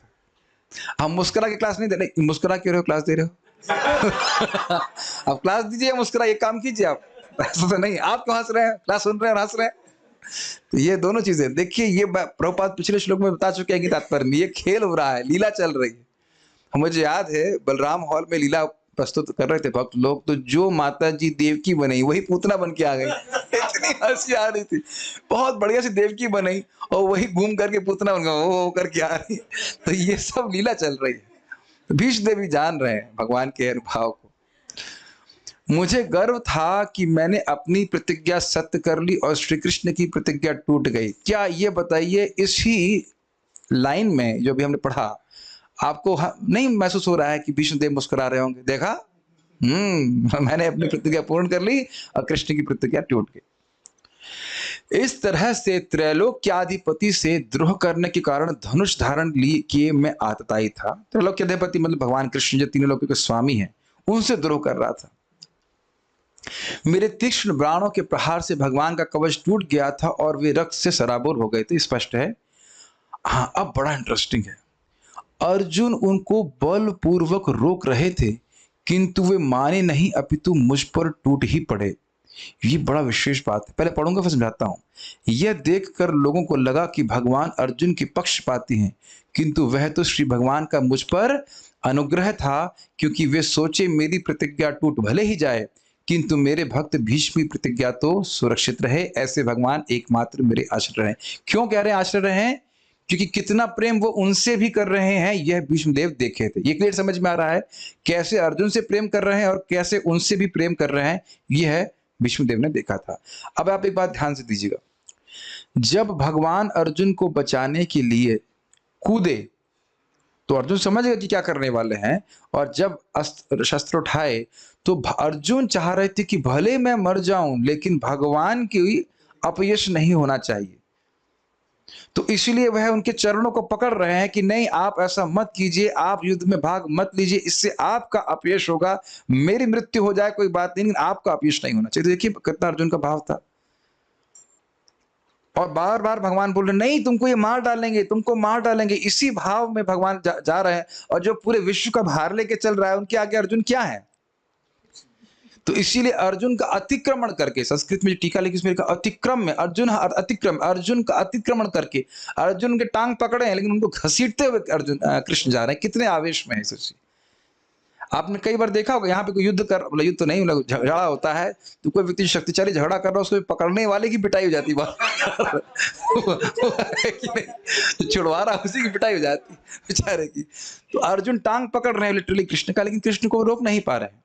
और अर्जुन बोल रहे हैं नहीं मैं युद्ध करूंगा, मैं युद्ध करूंगा, नहीं नहीं तुमको मार देंगे, तुमको मार देंगे। तो भगवान इस प्रकार से अपने वात्सल्य को प्रस्तुत कर रहे हैं। तो यही बोल रहे हैं कि इससे लग रहा है कि अर्जुन के पक्षपाती हैं, लेकिन वह भीष्म देव के प्रति भी है, उनका प्रेम है, ये कहना चाहते हैं भीष्म देव। इसलिए कह रहे हैं ऐसे भगवान मुकुंद मेरी गति हो, लक्ष्य हो। ऐसे तो समझ रहे हैं इस बात को, बहुत इंटरेस्टिंग है।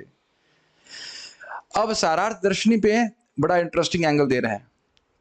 अभी तक आप समझ रहे हैं कि बाण जो लग रहे थे भगवान कृष्ण के, उसके वजह से उनके शरीर में रक्त आ गया। पहली बात तो ये समझ लेना चाहिए कि भगवान के अंदर हड्डी और खून वाला हिसाब किताब है नहीं। उसकी व्याख्या प्रभुपाद जी के तात्पर्य में हम करने वाले हैं, लेकिन अभी हम सारा दर्शनी को देखते हैं। जब कृष्ण रथ से नीचे उतरे तो वे रक्त से आवृत थे, ढके हुए थे, पूरी सब तरफ रक्त था। लेकिन रक्त आया कहां से? क्योंकि पृथ्वी सांग्रामिक योद्धाओं के रक्त की नदियों से व्याप्त थी। जो परिप्लुत शब्द था, शतजब परिप्लुतः, उसकी व्याख्या इस प्रकार से कर रहे हैं कि इनके मतलब जो एंगल ले रहे हैं वो कह रहे हैं कि जो रक्त था वो कृष्ण के शरीर पे कैसे आया? नदियां बह रही थी खून की, तो कूदे तो वह रक्त उनके ऊपर आ गया। ये भी एक अंडरस्टैंडिंग हो सकती। हम ये नहीं कह रहे कि बाण का नहीं ये नहीं कह रहे हैं, लेकिन यह भी दोनों जगह से तो रक्त आ सकता है ना।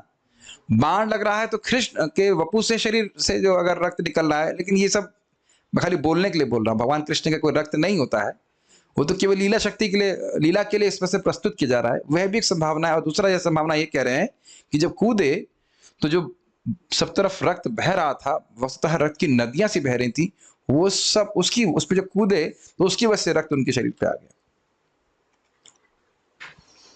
देख रहे हैं कि एक एक श्लोक का कितना विस्तार है। परंतु now we can start one of them at least. परंतु उनके कवच के विद्यमान होने के कारण वे ऐसे कैसे हो गए? तो उस पर कहते हैं कि मेरे तीक्ष्ण बाणों से उनका कवच टूट गया। विशीर्ण दंशः, कहता शित विशिक हतो विशीर्ण दंश। कहेगा कि मान लीजिए कवच उन्होंने पहना हुआ था तो उनके शरीर पे रक्त कैसे आ गया? तो कहते हैं जो कवच था वो टूट गया, और उस कवच के टूटने का भी अनुसंधान भगवान को नहीं रहा। ध्यान नहीं दे कि मेरा कवच टूट गया है। भगवान के क्रोध के सुख को वर्धन करने हेतु मैंने बाण छोड़े। ये हम लोग पहले सुन चुके हैं, है कि नहीं? वो बाण जो है वो ऐसा है जैसे मान लो कोई फूल फेंक रहा हो अपने प्रेमी के ऊपर। प्रभुपाद इसकी व्याख्या किए थे कि नहीं? तो क्योंकि क्षत्रिय है, खून नहीं निकलेगा तो युद्ध में कुछ आनंद नहीं आएगा, तो बाण मार रहे हैं, कितना अद्भुत है। ये भी भक्ति हो सकता है क्या? हाँ जी, ये भी हो सकता है। और यहाँ पे कह रहे हैं कि और उनका क्रोध के सुख को बढ़ाने के लिए, क्रोध के सुख को बढ़ाने, ये भी रस है। हाँ जी, भगवान जो कुछ भी करते हैं वो सब रस है। दूसरे शब्दों में कृष्ण के रथ से नीचे उतरने से पूर्व ही उन्होंने कवच को विशीर्ण कर दिया था, ये अर्थ है। ये समझ में आ रहा है? फॉलो कीजिए। कूद रहे, अब देख रहे हैं पिछले श्लोक में क्या सुना? इतना तेजी से कूदे कि बाकी लोग लक्षित ही नहीं कर पाए, लेकिन भीष्म देव कूदते कूदते ही बाण मार दिए और कवच तोड़ दिए। और जब भगवान कूदे तो कुछ कवच टूटा हुआ है, तो उससे जो रक्त आसपास पड़ा हुआ था वो रक्त उनके ऊपर आ गया था। देखिए इसकी भी कोई उनको गिन नहीं है कि रक्त पड़ा है तो शरीर पे आ रहा है, ना कुछ है, कुछ भी नहीं। अपना रक्त हो अलग बात है, रक्त कहीं पड़ा हुआ आपके शरीर पे आ जाए तो कितना मतलब घृणा लगेगी। कुछ भी अनुसंधान भगवान को नहीं है, केवल यही है कि मुझे आज भीष्म को मारना है, नहीं तो अर्जुन को मार देंगे। How much absorb Krishna is in the past time.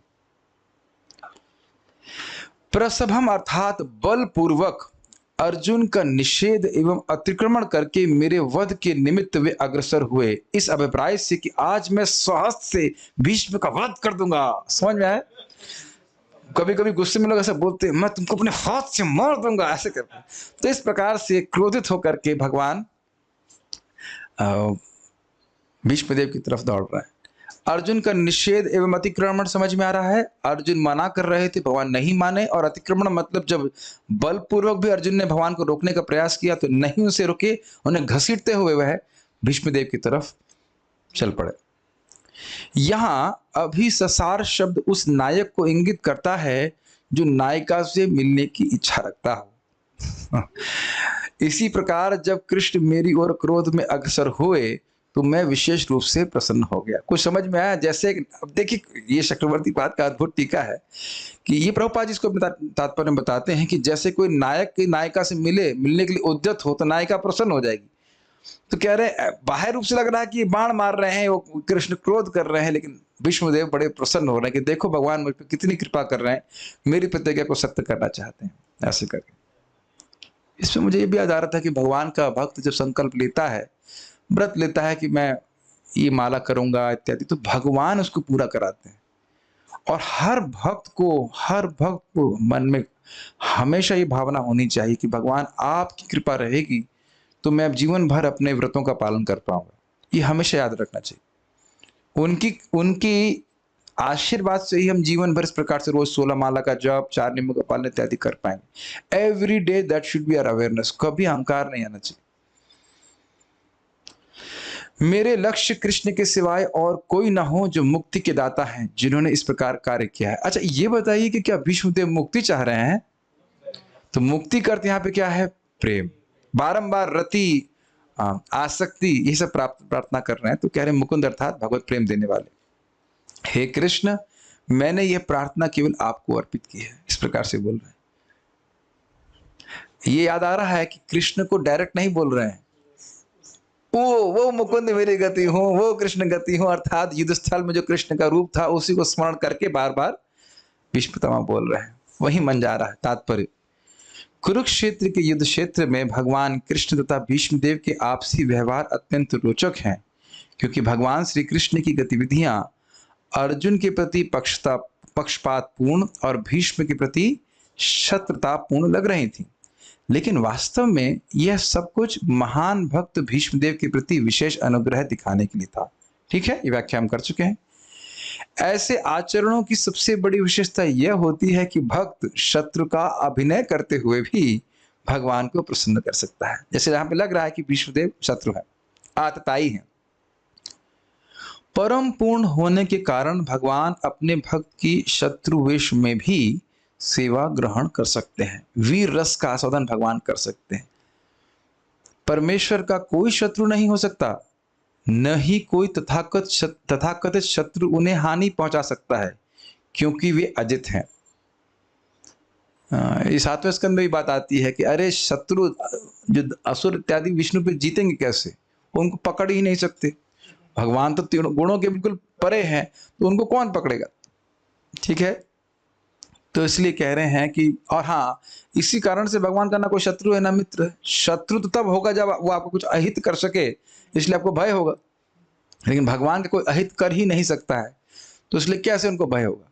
और स्वयं भगवान बोलते हैं, नामे द्वेषस्ति समोहम सर्वभूतेषु नामे द्वेषस्ति न प्रिय ये तो भजन्ति माम भक्त्या मयि तेषु चाप्यहम्। मैं सभी के प्रति सम हूं, किसी से द्वेष नहीं करता और किसी के प्रति विशेष अनुग्रह नहीं करता। तो कह रहे हैं कि भगवान को कोई इस प्रकार का भय नहीं है, भगवान के लिए कोई शत्रु नहीं है, तो भी उन्हें आनंद आता है जब उनका कोई शुद्ध भक्त उन पर शत्रु की भांति प्रहार करता है या उच्च पद से उनका आलंब करता है। आलंब का अर्थ क्या होता है पता नहीं, इंग्लिश में क्या लिखा है, डांटता है, जहां तक मैं समझ रहा हूं। यद्यपि उनसे श्रेष्ठ कोई हो ही नहीं सकता। ये आप सुन चुके हैं कि भगवान कृष्ण की माता उनको डांटती हैं, या उनके मित्र कहते हैं, तुम ही कोनो बड़ो लोग, तुम ही आमी सम, तुम कौन बड़े बाप के लड़के हो, हम और तुम बराबर हैं। तो कृष्ण को इस प्रकार के व्यवहार से अत्यधिक सुख प्राप्त होता है। तो ये भी जिस प्रकार से वहां वो सुख थे वात्सल्य और साक्य के, उसी प्रकार से यहाँ दास भाव में है, लेकिन वीर रस का सदन कर रहे हैं भगवान श्री कृष्ण अपने भक्त भीष्म देव के द्वारा। ये प्रभुपाद जी बता रहे हैं। किंतु भक्त तथा भगवान के मध्य ये कतिपय दिव्य आदान प्रदान के व्यवहार हैं, किंतु जिन्हें शुद्ध भक्ति की कोई जानकारी नहीं है वे ऐसे आचरणों के रहस्य को नहीं जान सकते। भीष्मदेव ये एक, इससे पहले हम आगे बढ़ें, कुछ बात बोलना चाहता हूँ। देखिए, कुछ लोग कहेंगे कृष्ण को एक बहेलिये ने तीर मार दिया था, वो मर गए। हम लोग उस पर वीडियोज भी बना सकते हैं, कृष्ण की मृत्यु कैसे जानिए, 1 मिलियन व्यूज, व्हाटएवर। उनको बोलो तुम जानते हो जो तुम 1 मिलियन लोगों के व्यूज को गंदा कर रहे हो, दूषित कर रहे हो। भागवत में स्पष्ट लिखा है कि भगवान जिसने बहेली ने बाण मारा था उसको स्वर्ग दे दिए, भगवान कौन से विमान आया, उसमें बैठे वहां चले गए। ये पढ़ने के बिना पढ़े व्यक्ति भगवान के ऊपर कुछ बोल देता है। तो इससे पहले हम आगे जाएं, इस बात को समझ लेना चाहिए कि कोई व्यक्ति प्रश्न कर सकता है, अरे आप कैसे कह रहे हो कृष्ण भगवान है, देखो उनको बाण लगे और उनके शरीर से खून आया।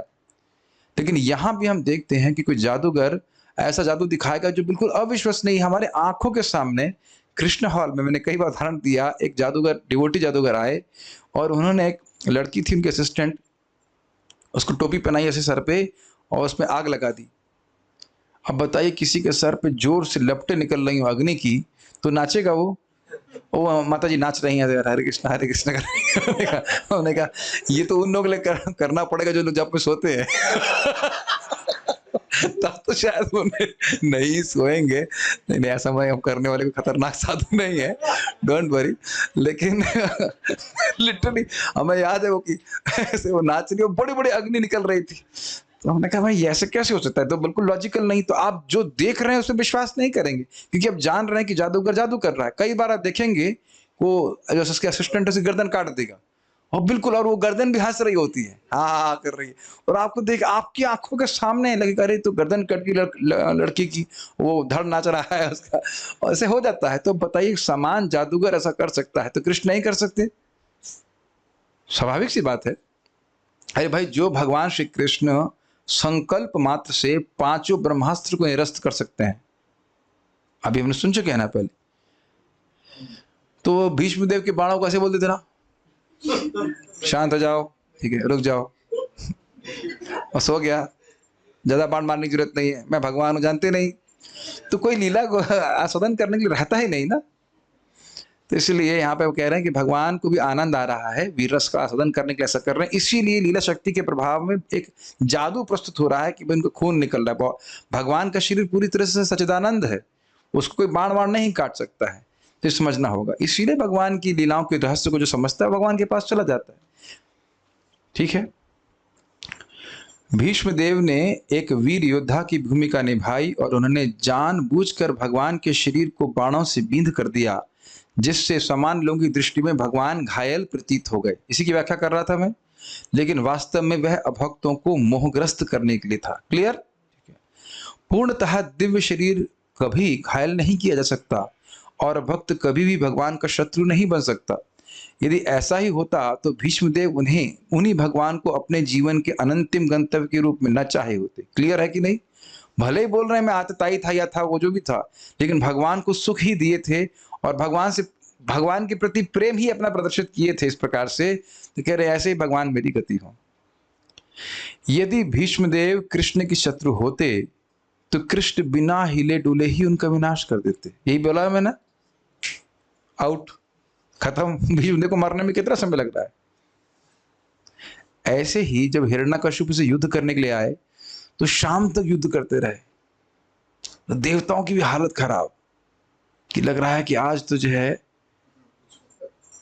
हार जाएंगे। या फिर हिरण्याक्ष भगवान युद्ध कर रहे हैं तो उनके भगवान के हाथ से गदा छूट गई, सारे देवताओं की सांस टिक गई, अरे भगवान के हाथ से गदा छूट गई।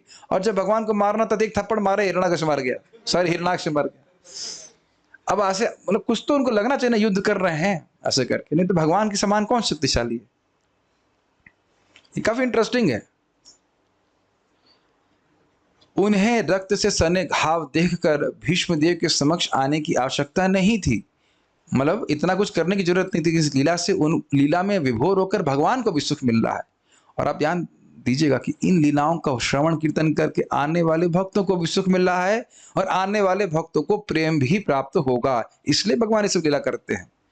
लेकिन उन्होंने ऐसा किया क्योंकि यह योद्धा भक्त अपने द्वारा उत्पन्न घावों से सुशोभित भगवान की दिव्य सौंदर्य का दर्शन करना चाहते हैं। वे भगवान बाणों से लगे होकर के भी सुंदर लग रहे हैं। बताइए, कोई व्यक्ति के शरीर में बाण लगे हों, वो सुंदर लग सकता है, लेकिन आप सुन चुके हैं ना, सुंदरे किम असुंदरम। सर पे बालों में धूल भरी सुंदर नहीं लगेगा, लेकिन भगवान की वो सर पे अलकाओं में बाल में अगर धूल भरी तो भी सुंदर लग रहे हैं। पूरे शरीर में बाण लगे हैं तो भी सुंदर लग रहे हैं। यह है दिव्य रस के आदान प्रदान की विधि। ऐसे आचरण से भक्त तथा भगवान अपने अपने स्थानों में महिमा मंडित होते हैं। भगवान कैसे महिमा मंडित हुए? भक्त वत्सल के रूप में। और भगवान के भक्त भी इस प्रकार से महिमा मंडित। देखो भगवान के प्रति कितना प्रेम, और इस प्रकार का प्रेम प्रदर्शित कर रहे हैं, इस तरह से प्रेम प्रदर्शित कर रहे हैं, या इतने प्रिय हैं भगवान को कि इनकी प्रतिज्ञा को सत्य करने के लिए भगवान ने अपनी भी प्रतिज्ञा तोड़ दी। तो आप भीष्मदेव की भी भक्ति को सराहना कर पाएंगे इस प्रकार से। भगवान इतने क्रुद्ध थे कि जब वे भीष्मदेव की ओर लपक रहे थे तो अर्जुन ने उन्हें रोका, लेकिन वे माने नहीं और भीष्मदेव की ओर उसी तरह बढ़े चले जा रहे थे जिस प्रकार एक प्रेमी दूसरी प्रेमी के पास विघ्न बाधाओं की परवाह न करते हुए बढ़ता जाता है। Make sense? नायक जैसे नायिका की तरफ जाता ही है और विघ्न को अपेक्षा नहीं करता, तो अर्जुन की रुकाए भी नहीं रुक रहे थे कृष्ण। ऊपरी तौर से उनका संकल्प भीष्मदेव को मारने का था, लेकिन वास्तव में वे अपने महान भक्त को प्रसन्न करना चाह रहे थे, अर्थात भीष्मदेव को। भगवान निसंदेह समस्त बद्ध जीवों के तारक हैं। निर्विशेषवादी उनसे मोक्ष की कामना करते हैं और वे उन्हें मन वांछित फल देते हैं। मुकुंद की व्याख्या प्रभुपाद जी कर रहे हैं। लेकिन यहाँ तो भीष्मदेव भगवान के साक्षात स्वरूप को देखने की इच्छा व्यक्त करते हैं। सारे शुद्ध भक्त ऐसी ही कामना करते हैं। ये प्रभुपाद कह रहे हैं कि भले ही भीष्मदेव भगवान को यहाँ मुकुंद शब्द से संबोधित कर रहे हैं, जो मुक्ति के दाता हैं, लेकिन मुक्ति की मांग नहीं कर रहे हैं। वो कह रहे हैं कि भगवान मेरी मुकुंद मेरी गति हो। ध्यान दे रहे हैं? ये नहीं कह रहे कि मुझे भगवान मुकुंद मोक्ष प्रदान करें। क्या शब्द है जरा देखिए, स भवतु में भगवान गतिर मुकुंद। वो भगवान मुकुंद मेरे लक्ष्य हो, मेरे गति हो। बहुत ध्यानपूर्वक सुनना होगा कि मोक्ष नहीं मांग रहे हैं। बारंबार इस बात को समझिए, भगवान कृष्ण के भक्त भगवान कृष्ण से कृष्ण को ही मांगते हैं। ठीक है, उनसे प्रेम ही मांगते हैं। मोक्ष तो पहले ही छूट जाता है। मोक्ष तो बहुत तुच्छ है। जारी आगे तृण तुल्य चारी पुरुषार्थ। ठीक है, तो आपने आज इन 2 श्लोकों में सुना कि किस प्रकार से भीष्मदेव के प्रति भी भगवान श्री कृष्ण ने अपनी कृपा को प्रदर्शित किया था। आगे हम और कुछ सुनते चलेंगे उनकी। कल एक विशेष श्लोक है, काफी लंबा भी है, 39th, उसमें बहुत सारी बात सीखेंगे आप। कुछ प्रश्न अगर किसी बात का है तो नहीं है। ओके, कोई प्रश्न नहीं है।